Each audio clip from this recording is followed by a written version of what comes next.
اور پھر جب انسان اللہ کے دائروں کو توڑ کر خاک کے پتلے کے پیچھے بھاگتا ہے تو اللہ اسے تھکا دیتا ہے۔ جب انسان بہت تکلیف میں ہوتا ہے اور مسکرا کر یہ کہتا ہے کہ میں نے یہ معاملہ اللہ کے سپرد کیا، تو یقین مانے فرش سے لے کر عرش تک ہر چیز لرز جاتی ہے۔ جان لو کہ اللہ کے ذکر سے دلوں کو اطمینان نصیب ہوتا ہے۔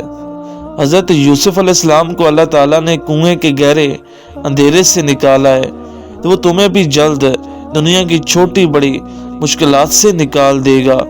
تہجد پڑھنے والوں کے لیے تو اللہ غیب سے راستے نکالتا ہے۔ لوگوں، اپنے رب کے غضب سے بچو۔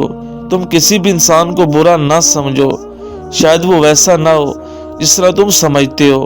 حقیقی علم تو اللہ تعالیٰ کے پاس ہے، تم تو لا علم ہو۔ سورۃ شمس میں خدا 11 قسمیں کھانے کے بعد فرماتا ہے، بے شک وہ کامیاب ہو گیا جس نے اپنے نفس کو پاکیزہ بنا لیا، اور تمہاری آخری منزل اللہ ہے، اور وہ سینوں کے اندر کی باتوں کو جاننے والا ہے۔ دنیا میں تم اس طرح رہو جیسے تم مسافر ہو یا راہ چلنے والے۔ کتنی امید ہے نا اس آیت میں۔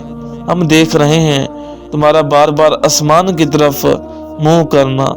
شیطان تمہیں غربت سے ڈراتا ہے اور تمہیں بے حیائی کا حکم دیتا ہے، اور اللہ تعالیٰ تم سے اپنی بخشش اور فضل کا وعدہ کرتا ہے۔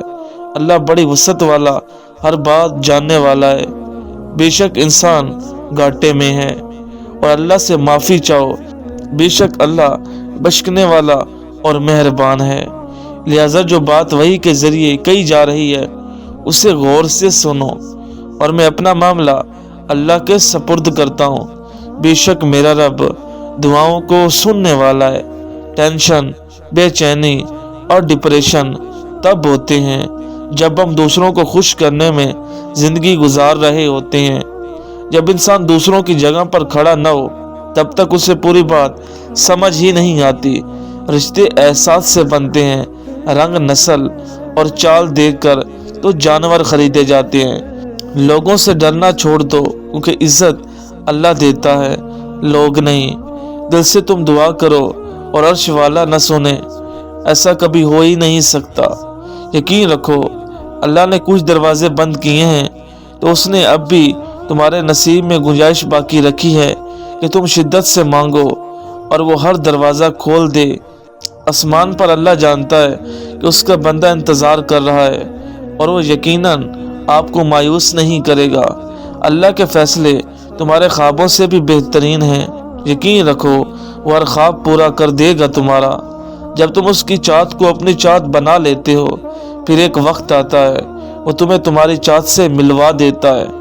جب تم اپنی نیند قربان کر کے اس کے در پر جاتے ہو، کہ تمہیں وہ خالی ہاتھ لوٹائے گا؟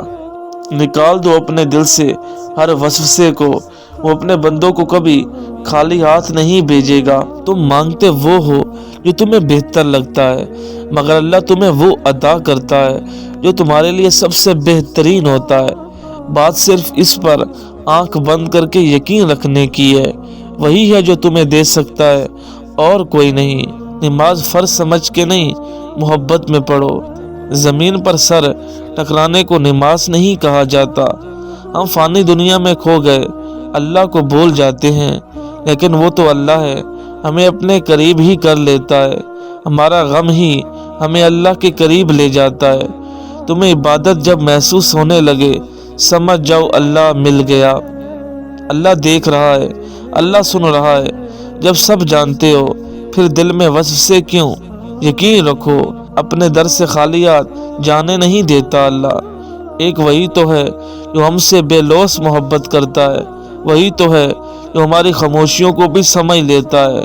وہ تو تب بھی ہماری سنتا ہے جب ہم خود کو بھی کچھ کہہ نہیں پاتے، تو پھر کیسی نا امیدی۔ یقین رکھو وہ تمہیں روتا ہوا نہیں چھوڑے گا۔ جتنا سوچو گے اتنا ہی اذیت ہوگی۔ یا خود کو مضبوط کر لو یا خود کو مسرو، گرتے ہوئے سنبھالتا ہے وہ تمہیں، تو کیا دکھ میں اکیلا چھوڑے گا؟ وہی ہے جو ہر پل میں تمہارا ساتھ دیتا ہے جب سب چھوڑ جاتے ہیں۔ صبر کرنا مشکل ہے، لیکن کبھی سوچا ہے جب وہ چیز تمہیں اللہ دے گا اس کی خوشی کتنی ہوگی؟